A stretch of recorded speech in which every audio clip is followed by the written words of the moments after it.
Hey, what's up everybody? Bill DeFreitas for the GCVC, and thank you for checking out the video. If you enjoy it, make sure to like it, subscribe to the channel. Every share, like, and subscribe just helps spread these videos. Much appreciated, and thanks again to Michael Santarsieri at Socius Bjj. Enjoy the interview.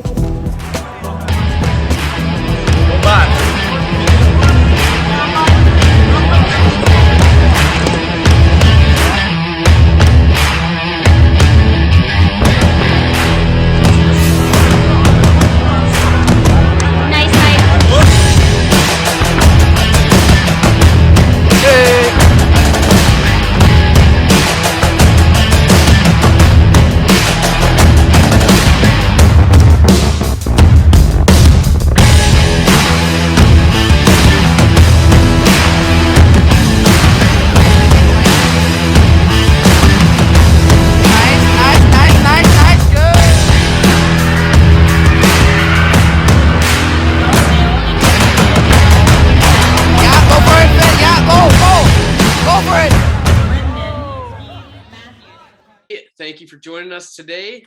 We have Michael Santarsieri with us. He's a purple belt competing and teaching at Socius Bjj in Winnipeg. And by the looks of it, could be the busiest guy in Winnipeg grappling. So appreciate your time. Thanks for joining me, Michael. Thanks for having me. No problem, man. So off the top, just tell me a bit about your JIT story. Like, how old were you when you started? Where'd you start? What got you hooked? Yeah, so I started when I was 23 in the summer of 2013. So I got into Jiu Jitsu. I'm a little bit of a nerd. I love Japanese anime. I grew up reading manga and watching like Dragon Ball Z and Naruto and stuff like that. So the idea of training was always kind of like ingrained in me since I was young. I was kind of intimidated as a young adult to start training, as most people are, right?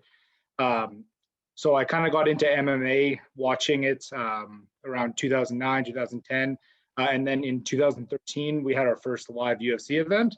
And I remember going to the event and I felt like the energy, and I got to kind of see Dana White and Joe Rogan and everything. And I've been watching it on TV for years, but it kind of like got me energized and kind of gave me the final push to finally sign up and start training. So the next week I signed up at Gracie Humida Winnipeg, and kind of ball went rolling from there. So at the time that you started, sorry, what year did you say that was again? 2013. Okay, so 8 years ago. How many options did you have at the time out there? Were there many gyms or what? So at the time, I think there was probably 3 or 4 big gyms. The thing with Winnipeg is we have quite a few gyms, but a lot of them are kind of small and still developing. So at the time when I was looking to start, there was a Henner and Huron affiliate, so like a Gracie University. Mm-hmm. And at the time, the head instructor of that gym was a blue belt. So I kind of saw that as I wanted to learn from a black belt. Yeah. And then one of the other options was the Winnipeg Academy of Mixed Martial Arts. And I wasn't really looking to get into mixed martial arts. I kind of wanted to focus more on gi jiu-jitsu. And then I looked into Gracie Humida Winnipeg. And at the time, the head instructor was Rodrigo Mandaruca. And if you know anything about Rodrigo, his list of accomplishments, I remember reading it before I walked in there on the website. It was just unbelievable. So it was an easy selection for me, and I started at Gracie Humida Winnipeg. And how does it look out there now? Are there like a bunch more gyms? And how did you end up with Socius? Yeah, so things have really like exploded just in the last 5 years or so. Mainly because Gracie Humida Winnipeg is such a large gym. A lot of the black belts ended up kind of starting their own thing, branching off. Some of them are still affiliated with the gyms, some of them are not. Everybody just kind of works together in that kind of sense to build the community up. So there's now Balance Jiu-Jitsu. Balance Jiu-Jitsu started at Matt McDonald's gym. He's branched off from Gracie Humida Winnipeg. And his gym is really unique because he focuses a lot on competition for the kids.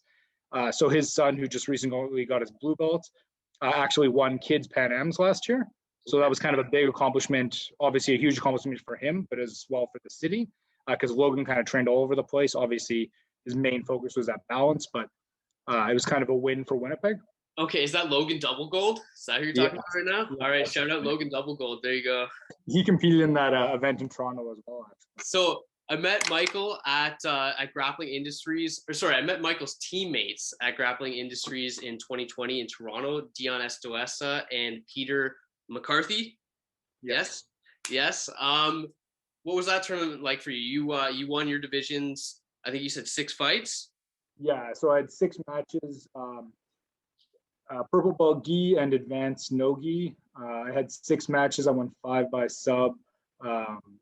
So that one match that I didn't win by sub, I was kind of annoyed. I feel like I probably could have got him. I was just kind of, it was my first match in no gi, and I was trying to be a little bit more reserved. So Yeah. What? So sorry, 5 subs. Do you remember them? What were each submission? yeah, so my first match, it's actually not in the video that I made, because it was very short. I got a that Gordon Ryan Sumigachi armbar in about 11 seconds. Okay, nice. So I had a bit of a strategy going into this event. This event would have been a complete nightmare for me, or it should have been. I had about 4 broken fingers going into this event. I couldn't close my hands. So, well, I could close them, but like it was extremely painful to make a fist with my hands. Yeah. So I was kind of nervous, or really nervous on the plane, like flying down there, because I'm like, how am I going to do anything if I can't make a grip, right? So I game planned really well going into this. My first match in the gi, I wrestled.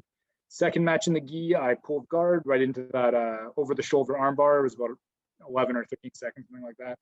And then in no gi, I did the same thing. I wrestled my first match, pulled guard my second, I think wrestled third, and then pulled fourth, something like that. I jumped back and forth between pulling guard and wrestling because, Grappling Industries, your opponents are kind of standing on the sidelines watching the matches happen. So I knew I was going to have a bunch of matches back to back, obviously, because it's round robin.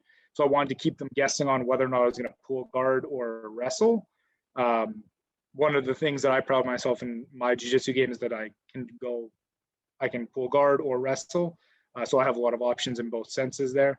So in this tournament, I was kind of able to display my heavy top pressure game as well as my bottom submission game. Okay, what do you prefer if you have a choice? Like, say it's not a Grappling Industries and it's just IBJJF. Do you prefer to wrestle or pull guard? IBJJF, you have to pull guard. You basically have to. In IBJJF, it's almost whoever pulls guard first will win the match, right? Okay. In Grappling Industries, you guys brought out a decent amount of guys. How many people did you have out there? Ooh, I think there was 8 of us. Yeah, it's probably 8 of us. And then there was our friend Thomas from Toronto BJJ, who's kind of coaching and recording us and giving moral support. He trains at Toronto BJJ, but he's from Winnipeg originally, so he was kind of out there with us as well. Okay, and how did the rest of the team do? I know we got some videos, people can check them out, but how did the rest of your team do? I think Peter won gold in E, I think. This event is so long ago now, it's hard to remember. I think a few people won gold. A couple of people won silver. The kids all did really well. The Balance Jiu-Jitsu team came out, they all did really well as well.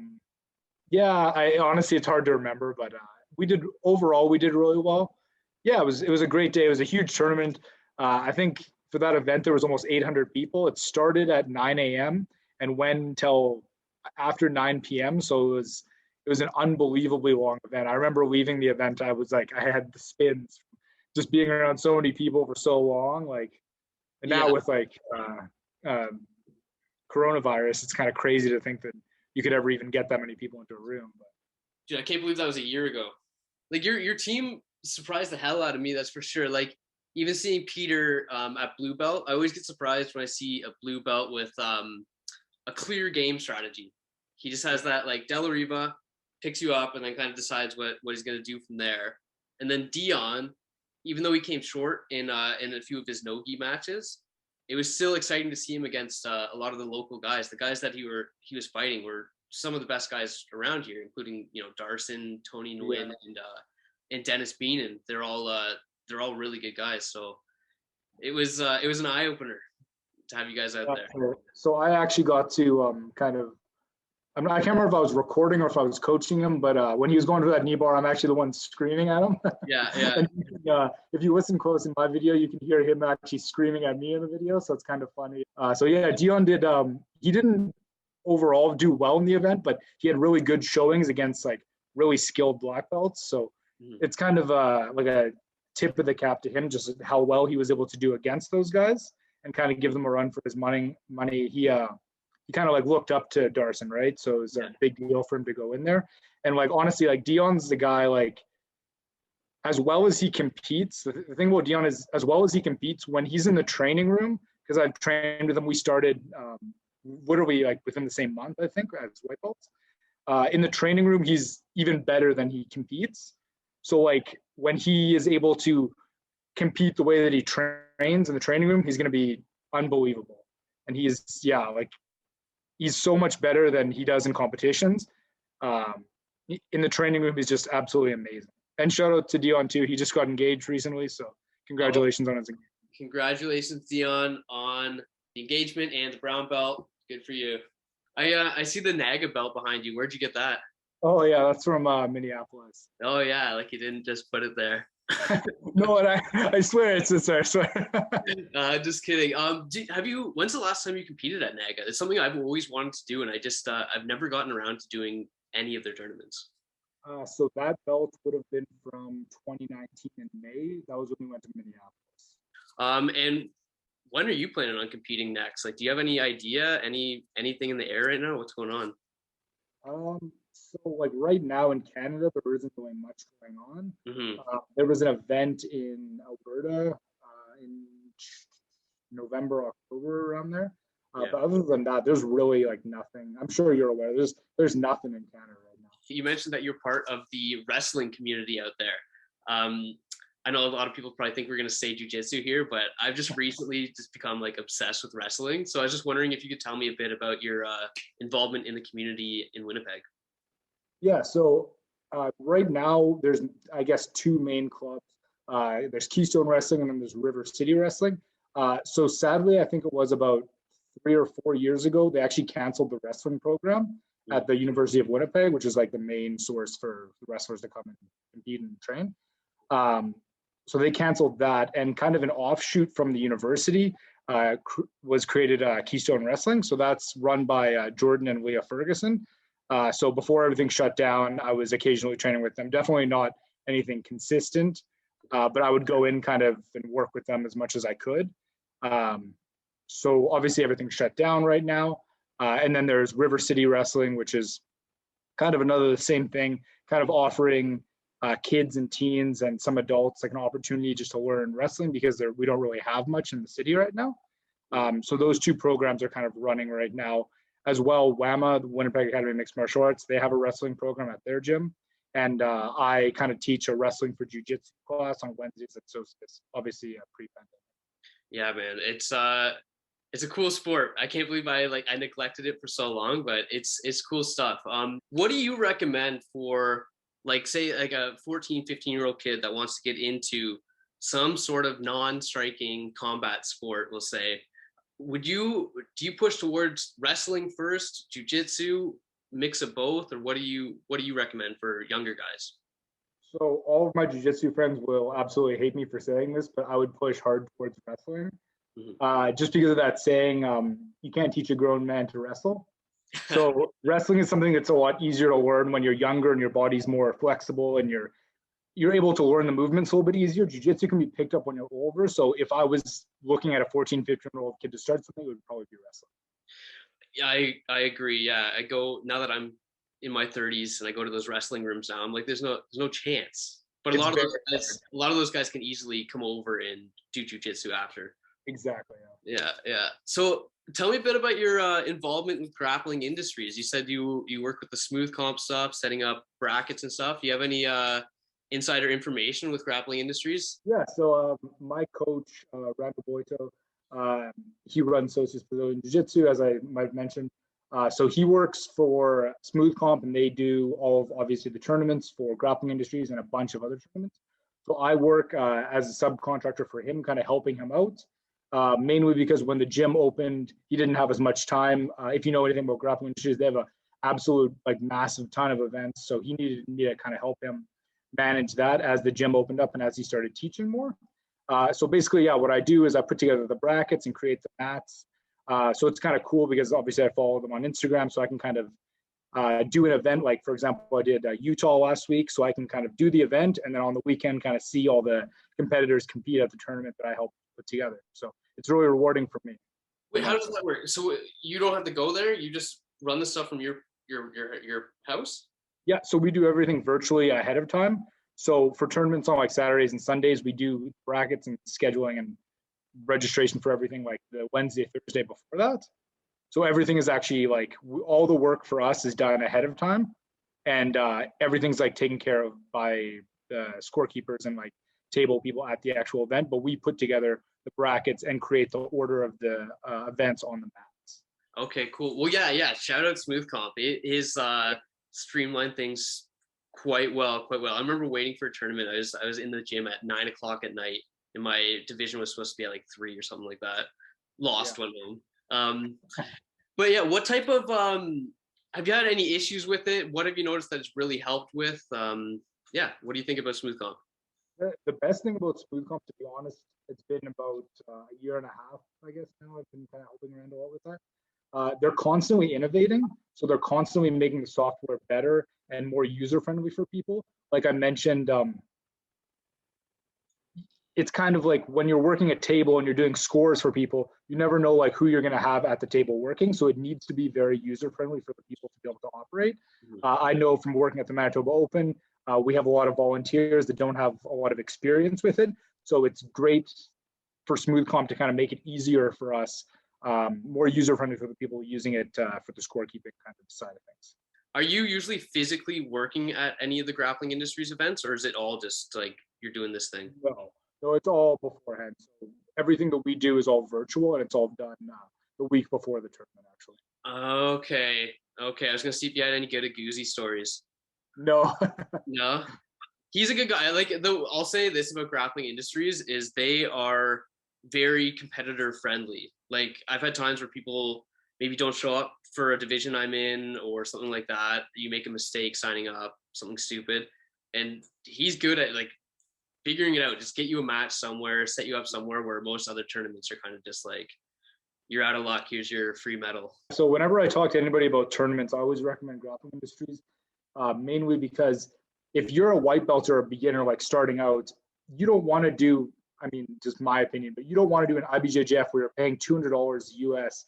You're going there, if you have one match and you lose, you're out, right? Grappling Industries, you go in there, you're a white belt, you're going to have at least 5 matches, potentially like 10 matches if you do gi and no gi. So it just kind of get those reps in and get the experience. So that's what I love about Grappling Industries is the round robin format's really like competitor friendly and experience kind of driven. I hear you. Yeah, I like that you can just sign up for the absolutes. You can sign up for like 4 different divisions. You can get a ton of matches in. Do you consider yourself more gi or no gi guy? To be honest, there's aspects I love about both. I would say I'm more of a no-gi guy, I guess, just because my style doesn't lend very well to using the lapels. But luckily, since Randall's more of a lapel player, he's kind of helping me to develop my lapel game a little bit more. So it's a work in progress. Cool. And yeah, sorry, I meant to ask about the Manitoba Open actually. When how long's that been running? And is it like it's bi-yearly? I think. What's that all about? Yeah, so it's held twice a year. The last event would have been November 2019. Obviously, because of Corona, we haven't done anything. Recently, I'm not sure if there will be an event this year. I'm actually not sure how long it's been running. It's definitely been going quite a while since before I was, maybe dating back to like 2009, 2010, somewhere around there. Mm-hmm. But yeah, it's a bi-yearly event, and we usually get like anywhere from like 4 to 5, almost 600 the last event. So it's definitely growing. We're getting people from the States and Fargo, North Dakota coming down. We get people from Saskatchewan and all over the place are starting to come down. So it's a really good event. Who do you, as far as competitors in Manitoba, who like comes to mind, like the top level breaking out that's won a bunch of Manitoba Opens, stuff like that? Who do we need to look out for in Winnipeg? Other than yourself, obviously. Maybe look up for me at the masters level. I don't know about competing any big like adult IBJJF competitions, but I'll definitely be looking to like get out there in the masters division. Oh, dude, going forward. Masters Worlds. That's what I'm all about right now. But definitely Peter McCarthy, the guy that was competing in Toronto, he's a friend of mine, Slippery Pete. He's young, he's fit, he has a really good attitude and really good passion for the sport. So he's definitely something to look out for. His girlfriend Kelsey is also developing really well, and she's kind of building her game, and both of them are a lot of fun to be around. They're very passionate about the sport. For me, like, passion is number one.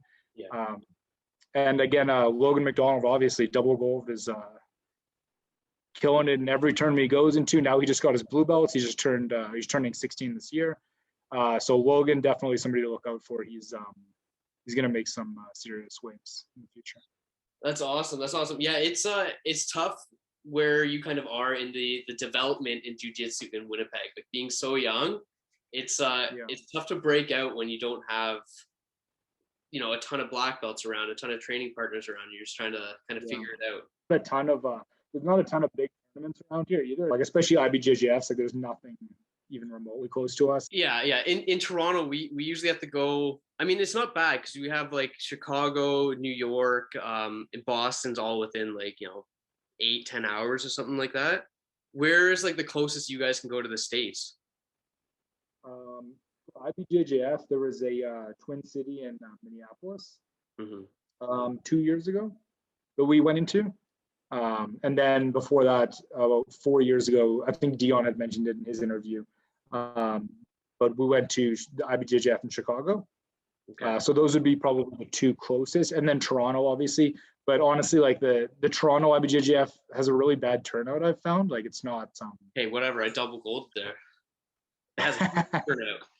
It's got all the best, too. Anyways, look, if you have any shout-outs or you have anything else you want to say, talk about, go nuts. I just say, like, to the, like, community in general in Manitoba, to just kind of, like, and I guess Ontario as well, and everybody around Canada, just kind of stay strong, stay in shape.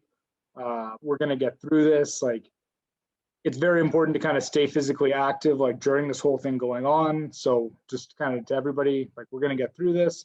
Here in Manitoba, the restrictions have loosened a little bit recently. We're now allowed 25% in our fitness facilities. So that's obviously not martial arts academies, but fitness facilities too.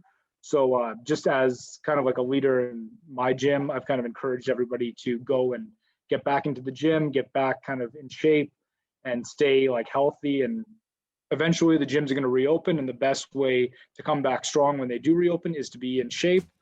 We've had a really mild winter, luckily, here in Winnipeg. So get out, run, cycle, whatever you can do to stay in shape for your physical and mental health is best. Yeah. All right. Thanks a lot, Michael. Appreciate your time. Shout out Socius Bjj. Obviously, subscribe to our channel. And yeah, thanks again, man. Appreciate it. Thanks so much. Thanks again to Michael. Make sure to follow him on Instagram at Michael Santarsieri BJJ. Check out Socius Bjj, and just make sure to subscribe to our channel. Thanks again, and see you soon.